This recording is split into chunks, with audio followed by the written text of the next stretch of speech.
Hello and welcome everyone to Hot Topics, a DuraSpace members webinar series. My name is Becerril and I will be facilitating today's session. A few housekeeping items before we get started today.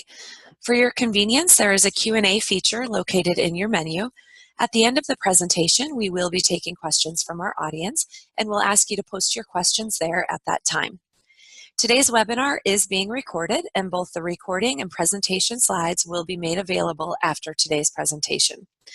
We are pleased to have you with us for the second webinar in our series, Beyond North America, Widening Access and Participation. Today we will be joined by two presenters, Arianna Becerril García, the Technology and Innovation Director of REDALYC, and Colleen Campbell, who leads outreach for the Open Access 2020 initiative. At this time, I will turn it over to Colleen to get us started. Hi everyone, I'm Colleen Campbell and I'm speaking to you from Europe. Right now I'm in Prague, which is a beautiful city, but I am based in Italy and I work for the Max Planck Digital Library, which coordinates the Open Access 2020 initiative on behalf of the global academic community. OA 2020 is in fact a community-driven initiative. We have around 100, a little over 100 participants in the initiative from 5 continents.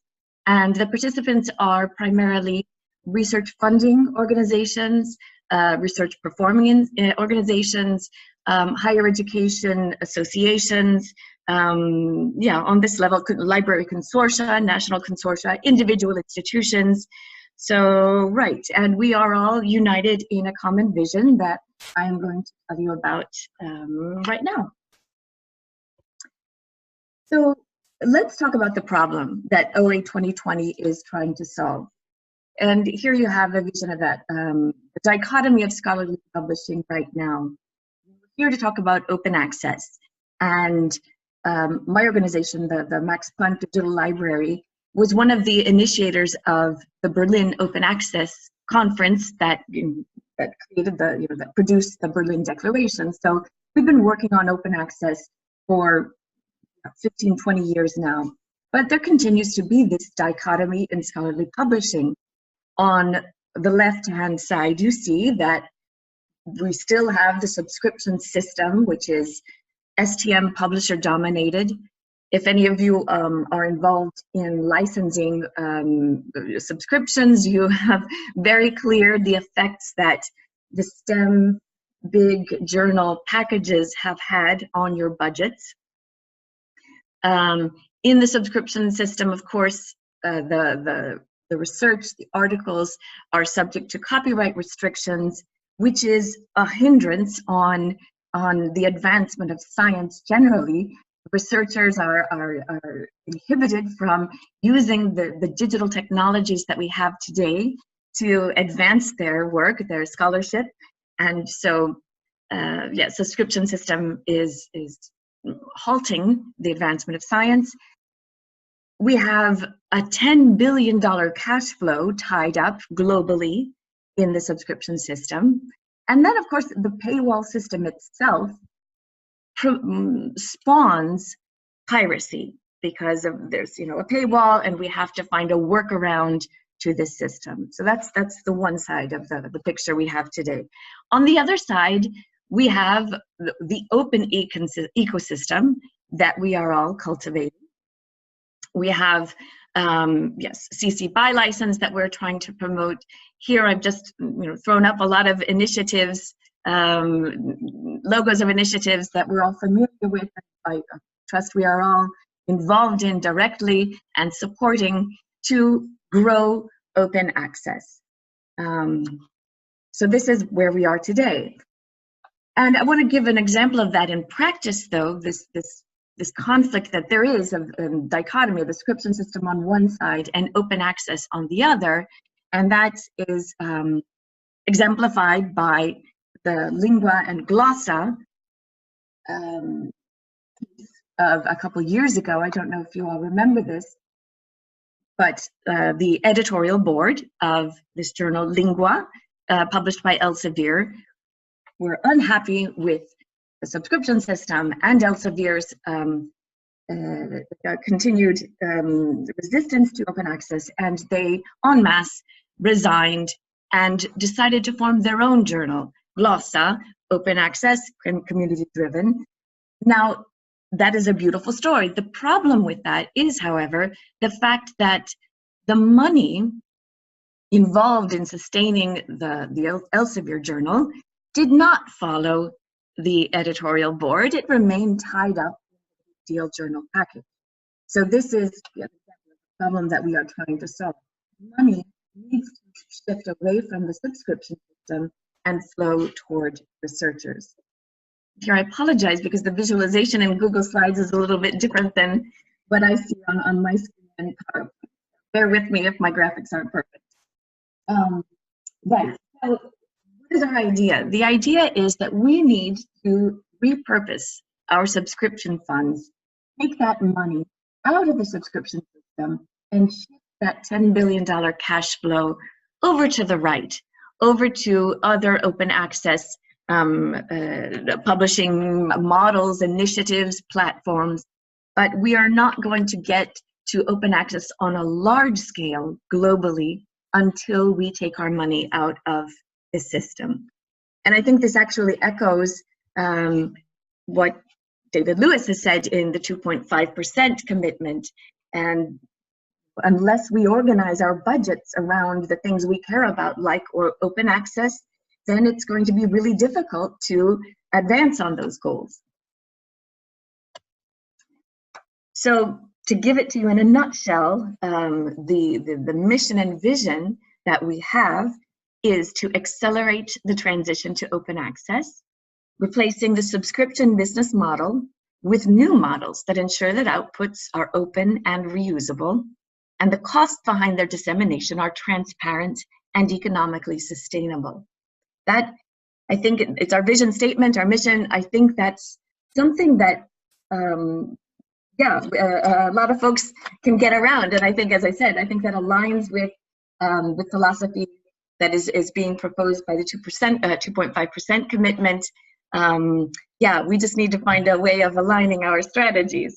I wanted to also highlight here the fact that OA 2020 is not a model, okay? It's not a new model of open access. It is a pathway to open access. It's a tactic to drive and accelerate open access. Here, what I'm showing you is the open access strategy of the Becerril, the Dutch Rectors Conference. They have what they like to call 5 pillars of open access.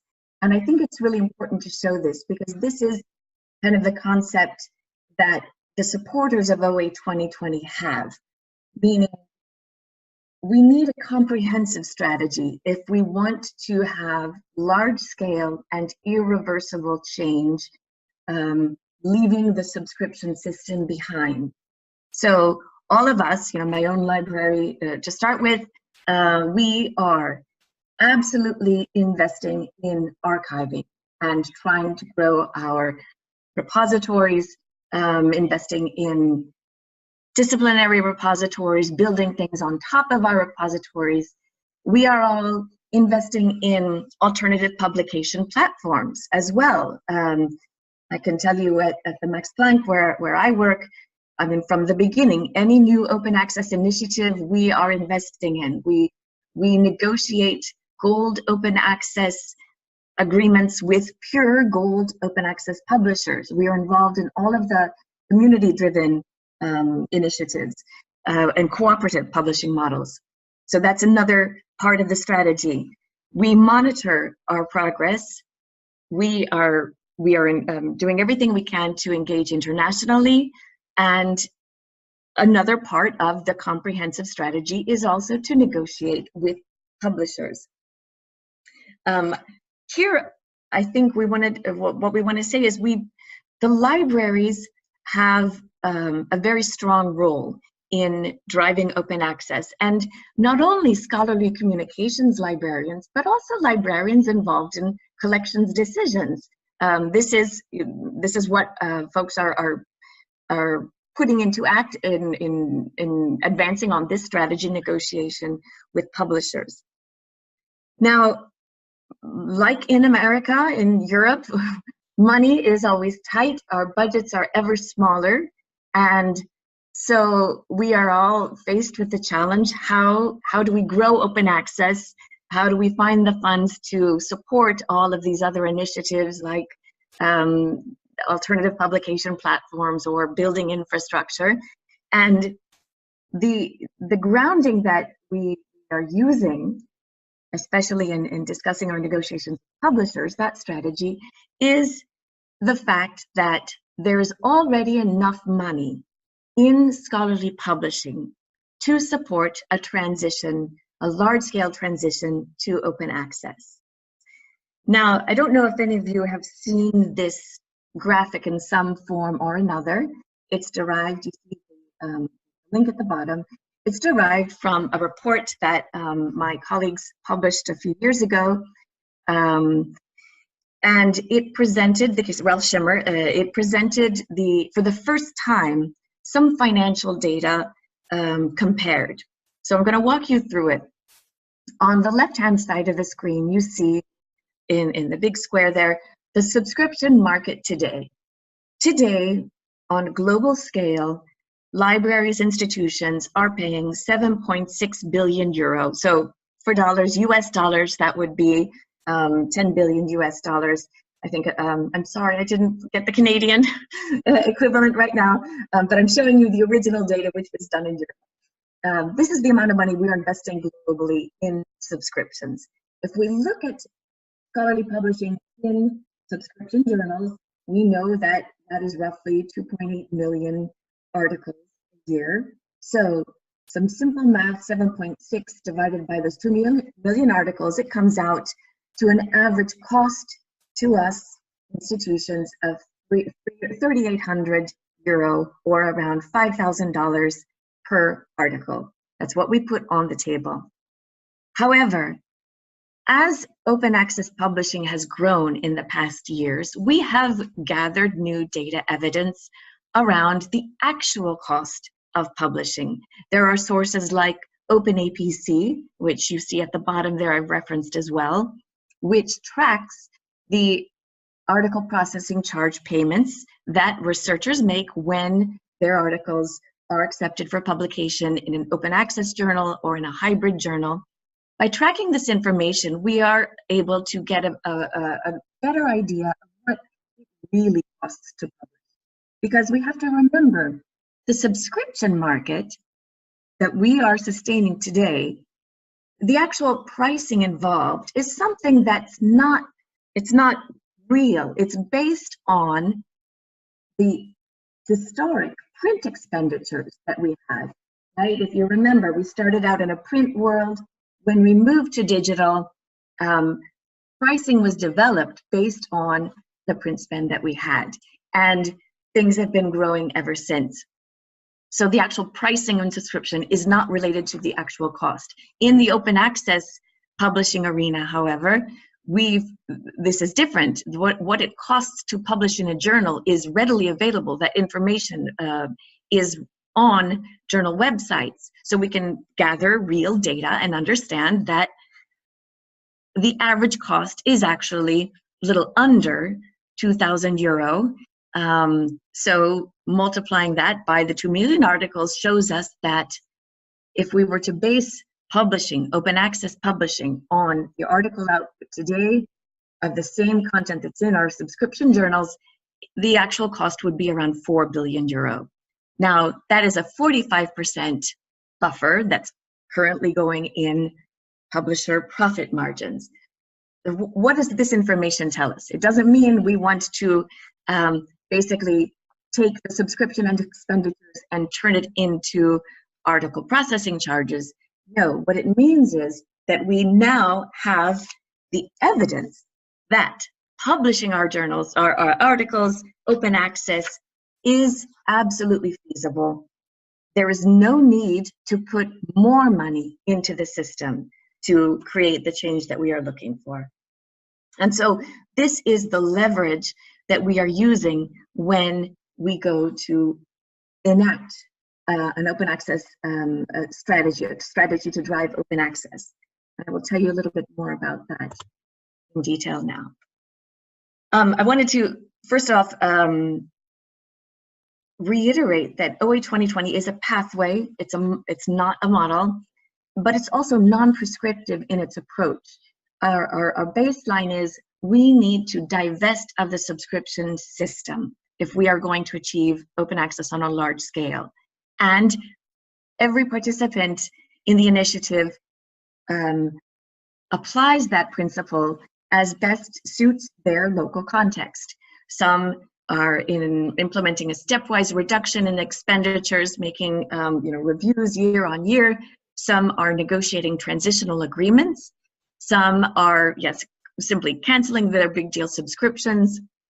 And then, of course, the key is to take the revenues that were formerly invested in subscriptions and invest them in open access, whether that is engaging in agreements that allow researchers to publish their articles open access using those funds, right, from the institution or that used to come from a subscription. So not pushing the cost on to the authors, but taking the subscription funds and shifting it to support authors in negotiating transformative agreements, diverting funding to other open access publishing venues, infrastructure, etc. So it's really the principles here are divest of subscriptions, invest in open access. I will now tell you a little bit more about the concept of transformative agreements, because it's my understanding that you wanted to hear what folks are doing here in Europe, and since this is one of the key strategies within the Open Access 2020 umbrella, I thought that you'd like to hear about that. So the concept here is that transformative agreements are leveraged to drive the transition. It's an additional part of a broader comprehensive strategy. And here you might have read the news that MIT recently has entered into an agreement with Royal Society of Chemistry for a read and publish agreement. There is, I should say, there are many different flavors of transformative agreements. The key is they are transformative. So you might have heard about offsetting, read and publish, publish and read. The Dutch called them hybrid agreements. All of this are just different kinds of transformative agreements. They are iterative. I mean, we are changing the world, right? So every new agreement builds on what we had before. And it's very important to remember that they are transitional. They are not the end result.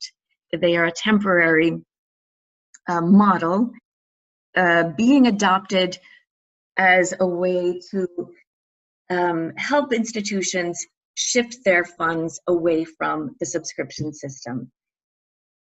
MIT said, if you read this blog post that you can see in the link below, and if you sort of talk with them, the concept here is that their collection decisions are based on their values of open access, diversity, and social justice to favorably shape the landscape. So they're using transformative agreements because it meets with this concept of making collection decisions that align with their principles.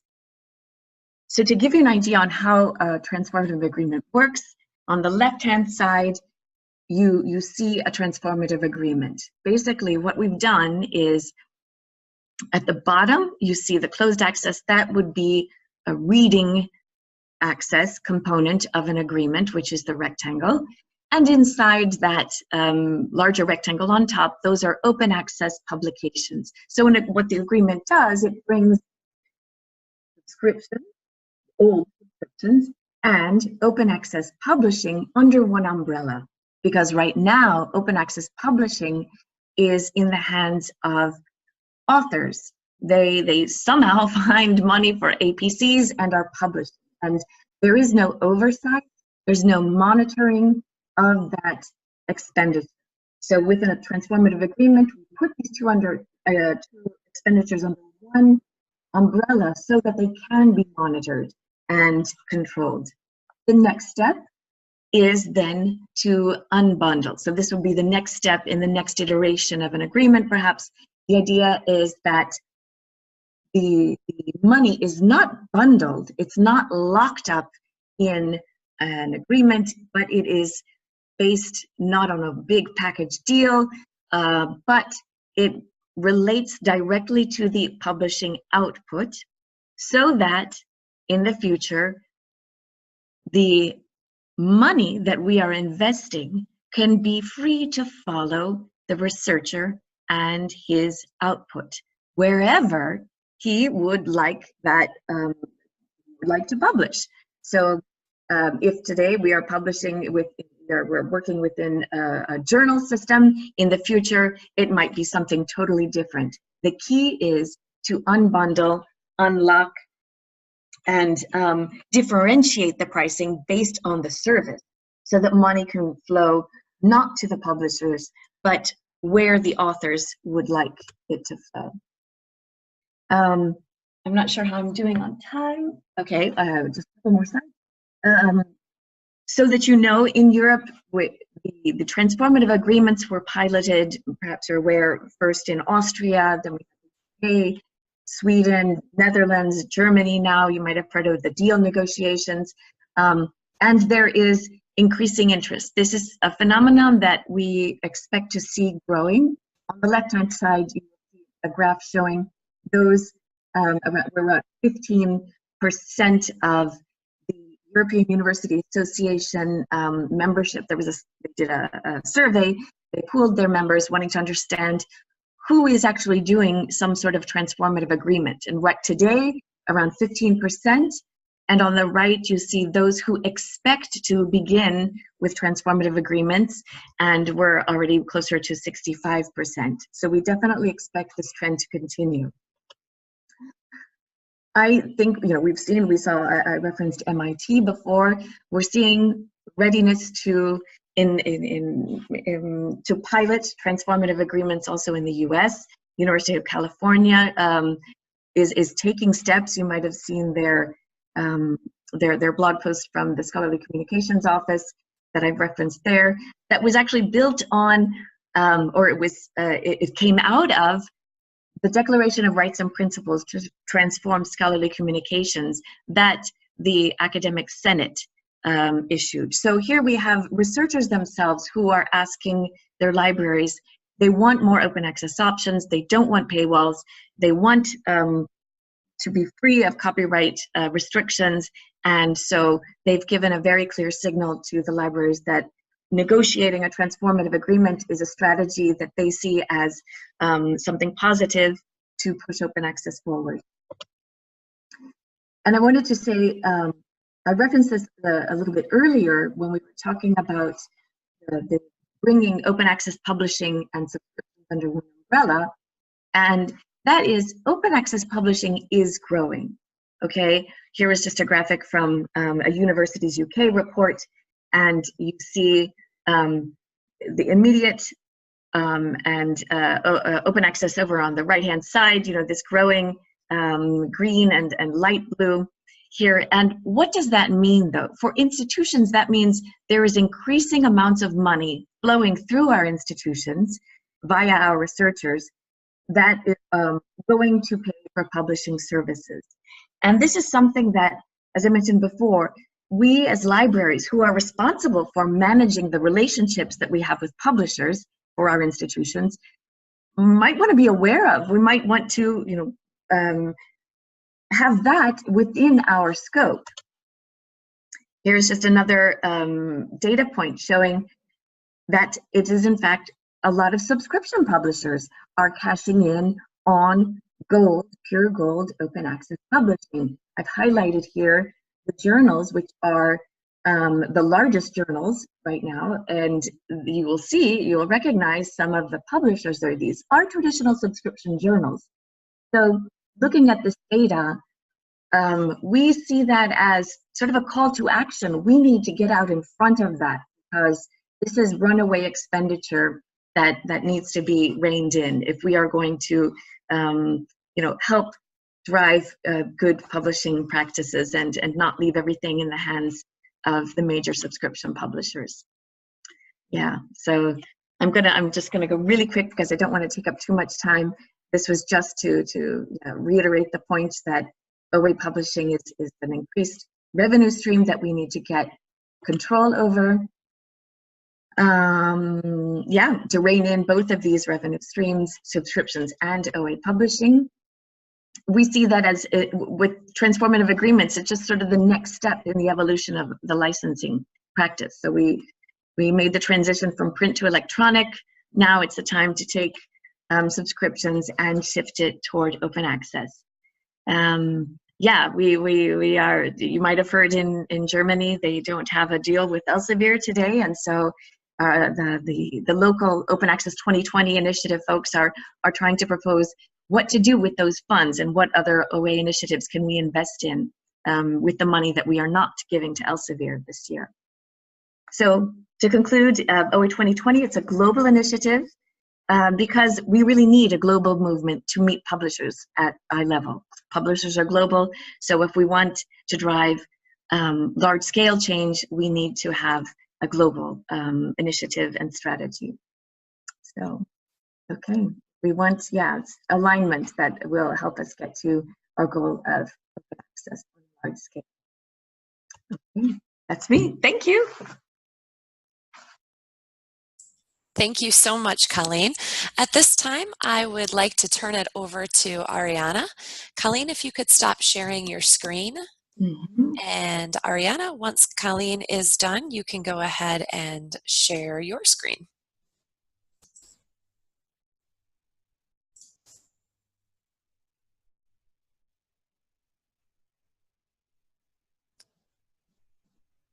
Can you see my screen? Yes, you can go ahead and make it larger. Okay. Beautiful desktop background. You are all good to go. Thank you. Thank you. Well, hi everyone. Thank you very much for the invitation. It is really nice to be with you today. I'm talking from Mexico. I believe it's pretty important to have these kind of conversations where we can expose different ways, strategies and models of open access that help us to have a wider look of how science is being communicated around the world and what actions are needed to achieve more inclusion and access in benefit of the development of science that results, of course, in the improvement of quality life, health, among other critical issues for the humanity. My presentation today will describe the open access ecosystem Latin America, a general overview, and the readiness.org project that began 15 years ago. The original mission of Readiness was to give visibility to knowledge generated in Latin America and promote quality of scientific journals. You know, a lot has been said about the underestimation of this region in the mainstream databases, you know, Web of Science or Scopus. So that is why Readiness was created in 2003. But in 15 years, Readiness has evolved into a scientific information system that provides quality assurance and technology to empower editors with the main goal of maintaining the open and academic nature of publishing. Today, Readiness is considered as an index as we evaluate the quality of journals we index, but also as a repository as Readiness publishes online the full text of every article published by the journals we index. And it is also considered as a bibliometric database because we offer a set of alternative metrics, alternative in terms of the traditional way to assess research. And I'm talking about citations and impact factor. So Readiness provides an alternative set of metrics to do a different assessment. Currently, Readiness collection is composed of more than 500,000 full-text articles from more than 1,300 journals published by hundreds of publishers from 22 countries with 1.5 million authors participating in this initiative. One key feature it is worth looking at from Latin America is that most of the publishing is scholarly led, scholarly armed, scholarly financed, community driven. Something that I think we barely see in a North American or European context. Each institution is part of an informal cooperative that has not ever been made explicit, but every institution just finances journals with its own faculty members, and then that content is made available through open access to other institutions, which means that everybody gets benefit from everybody else's investment. This kind of informal cooperative has really worked even before open access got its official name from Budapest in 2003. Well, Latin America has created and maintains a non-commercial structure where scientific publication belongs to the academy and not to large publishers, at least until today. And this is very important, where the nature of publication is conceived as the act of making public, of sharing, and not as the act of, or not as the publishing industry, sorry. Where the need of interoperability, visibility, and presence on the web was the breeding ground of projects for the emergence of projects like Reading, among others. However, the open access ecosystem in Latin America is more complex than that. Well, maybe you could go deeper into this SWOT analysis later, but I'd just like to mention some highlights of the regional ecosystem. Well, considering as strengths, we can find the regional editorial tradition that works as an informal cooperative with no fees neither for authors nor for readers. There's an infrastructure of university presses that are led, financed, and owned by the academy, so they get financial support from the institutional budgets. The open journal system, the OJS, is widely adopted. There's also institutional repositories, constant growth, and national and institutional mandates on open access. And very important, we have open access subsidiary platforms, and I call them subsidiary because they, or we, including Reading, provide services to journal editors outside the journal's institutions in terms of visibility, quality assurance, metrics, and support to open access. And I'm talking about Reading, Cielo, Claxo, La Referencia, and among others. All this cooperative ecosystem is based on non-profit scholarly publishing, where, as I said, OJS plays a major role. And every participant contributes with something. In other countries, commercial publishers like Elsevier, for example, do this job. In Latin America, there are lots of stakeholders participating with public budgets. But among the most important weaknesses of this ecosystem, well, we've got research evaluation systems depending on mainstream databases, on impact factor, on CIMAGO journal rank, and those metrics. We don't have a regional coalition in terms of strengthening open access and publications in the region. There's no a lot of innovation in journal websites. We've got weak institutional and national legislations and mandates where the open access is not mandatory. Regarding, for example, Reading, the project is financed by one Mexican university, providing services to more than 600 universities in the region. Talking about the other big initiative of open access in Latin America, that is Cielo. The recent adoption of Cielo, of the mainstream databases metrics, and the Cielo's agreement with Clarivate Analytics to build the Cielo Citation Index causing that the project is not conceived anymore as an alternative to the mainstream science, but a means to get in.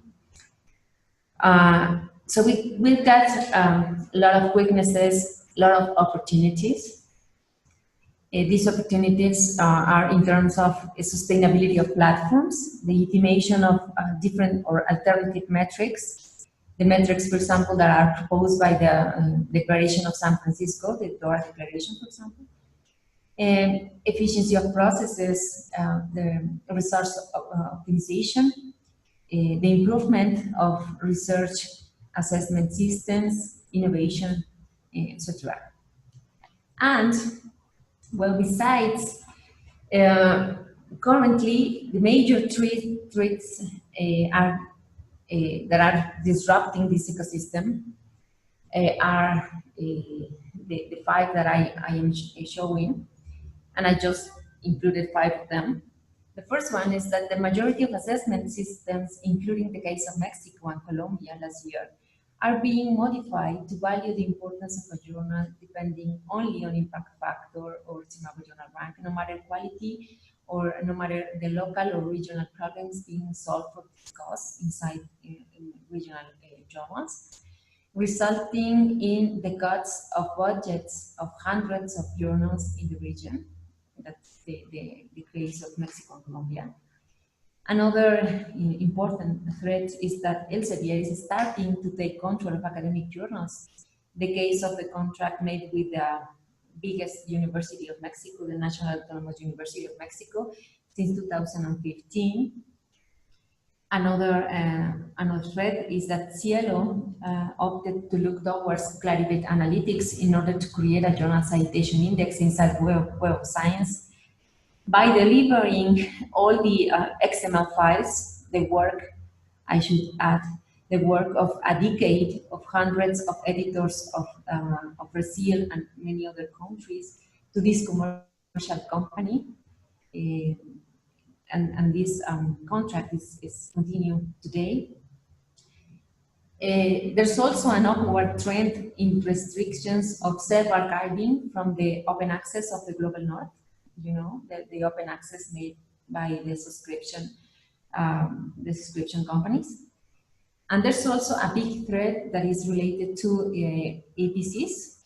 The APC, a model from the Global North that is becoming attractive for Latin American journals with the risk of distorting the system.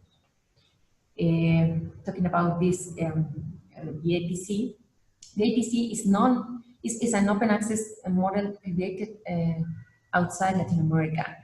About 92% of the total journals indexed by Readiness are non-APC journals. The remaining 8% are journals published by professional associations, I mean non-public funded, or journals that recently started to charge authors. The APC represents a complement for its survival only, it is non-profit APC. And there are really low APC costs, $200 US in the average of the APC that are present in a few journals of Latin America. So, well, we've got lots of questions and worries about this. In a government-funded scientific communication system where non-APC publication is a fact and sustainability is driven by public resources, which are the advantages in adopting a model to charge author fees? Wouldn't it be a risk of discouragement of governments and public institutions to keep supporting scientific research and publication? Wouldn't it be a risk of discouragement of non-profit open access platforms like Readiness to keep strengthening publications? We wonder if journals could become self-sufficient through APCs in a region with no funds in research projects to publish results. And finally, and the most important, how could Latin America and other developing regions participate in the global scientific conversation when restrictions are just changing from reading to publishing? The APC model, we really believe that brings a risk of widening the gap between Latin American research and international publication. as well as a risk of breaking the open nature of scientific communication system in Latin America. So this is a big threat that we identify in this system. Well, on the other hand, inside this fragmented ecosystem in Latin America, I mean, there are two different approaches of open access in Latin America that are shaping this open access currently. Well, on the other hand, it is Redalyc that seeks to strengthen university presses by empowering editors with technology, training, and providing a set of alternative metrics, as well as Latindex, Claxo, Evict, among many others, that, for example, issued the Declaration of Mexico in favor, the Declaration on Open Access of Mexico in favor of the Latin American non-commercial open access ecosystem to promote the use of non-commercial CC licenses. And more than 500 journal publishing institutions adopted tools provided by Redalyc to keep the non-commercial nature of the processes and to avoid the disease. I'm going to talk more a little about this. Well, to describe very quickly how Redalyc works, let's see this diagram of layers. This structure is based on peer-reviewed journals along with the publishing institutions and their platforms, mainly built on software like the Open Journal System.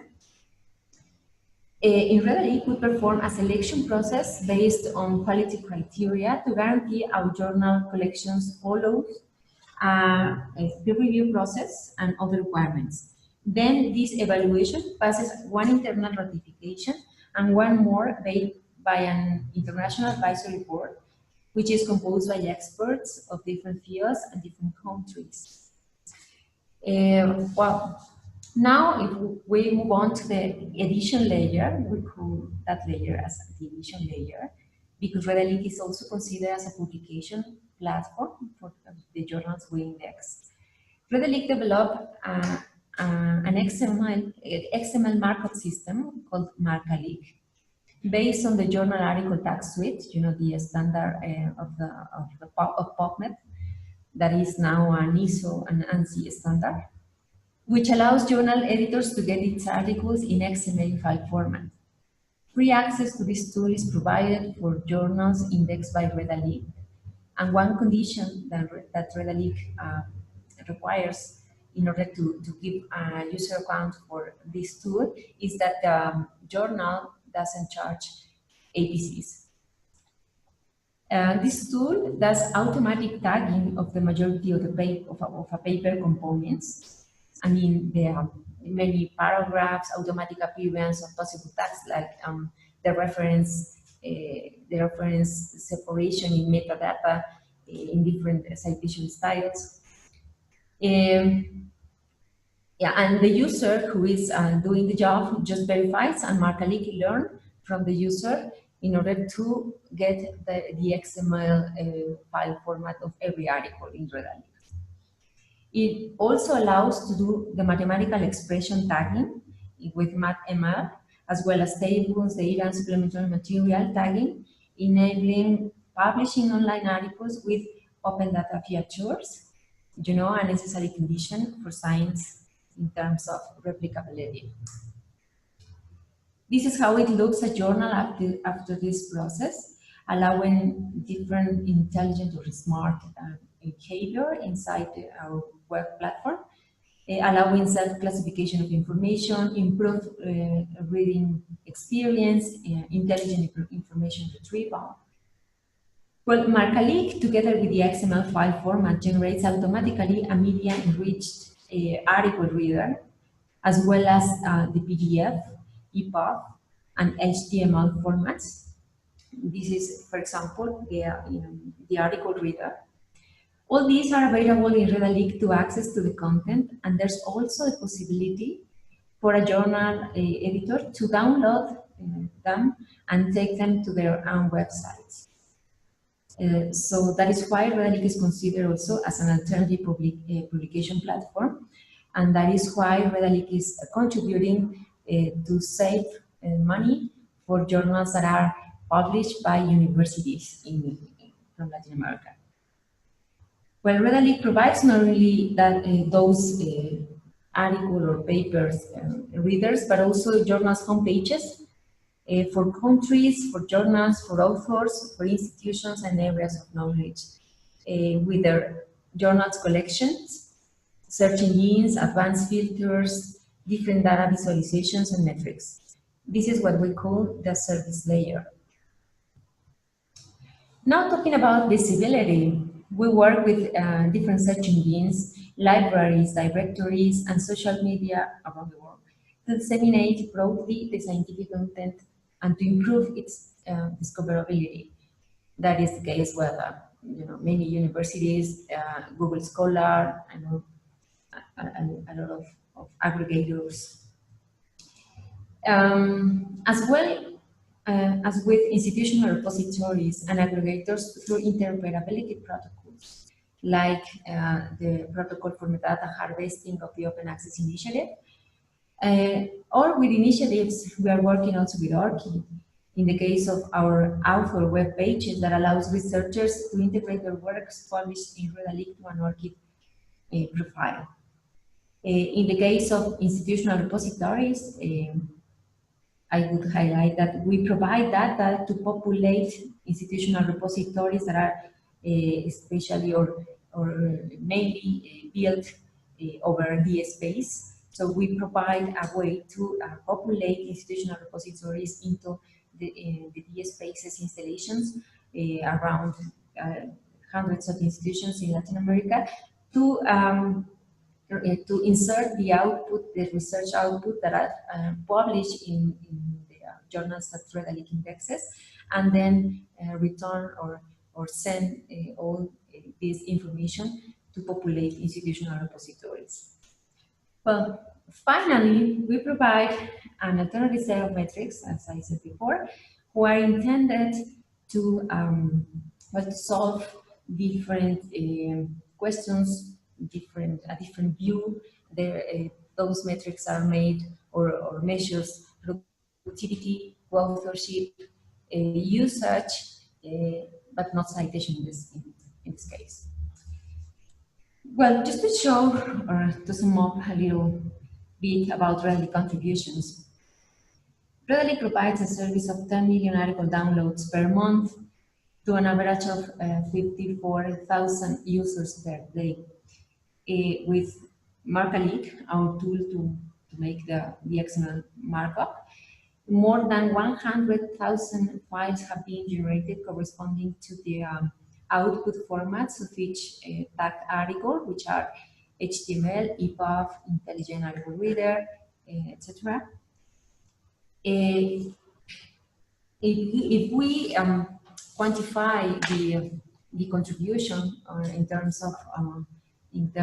of money, the work performed by Redalic joined with editors in Markalik would cost in the market more than $1 million if it was outsourced. And this tool is operating since 2 years ago. Well, finally, we have registered witness successful cases like the one of the Journal of the Entomological Society of Argentina that eliminated its APC policy to apply for a user account in Markalik.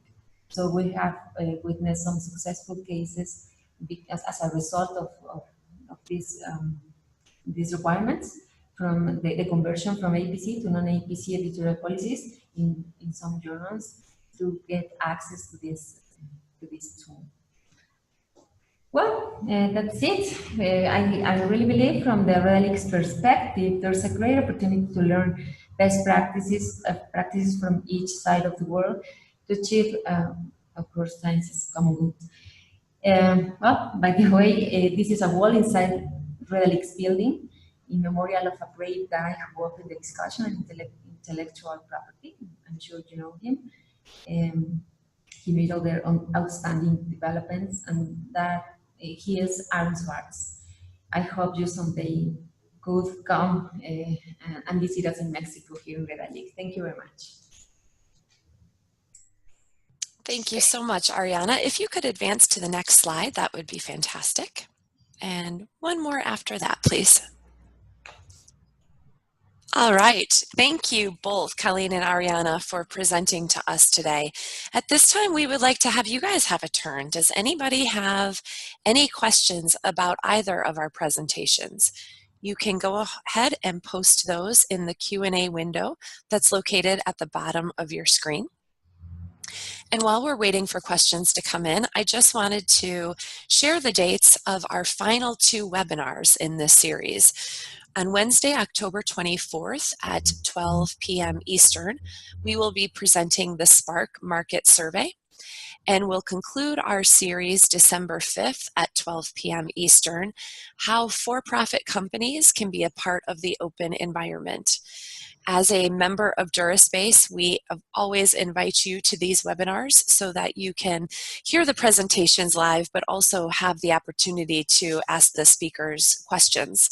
We do record the webinars and make both the recording and slides available to the broader DSpace community, but we do appreciate you guys being here today, and of course wanted to allow you the opportunity to ask any questions that you may have.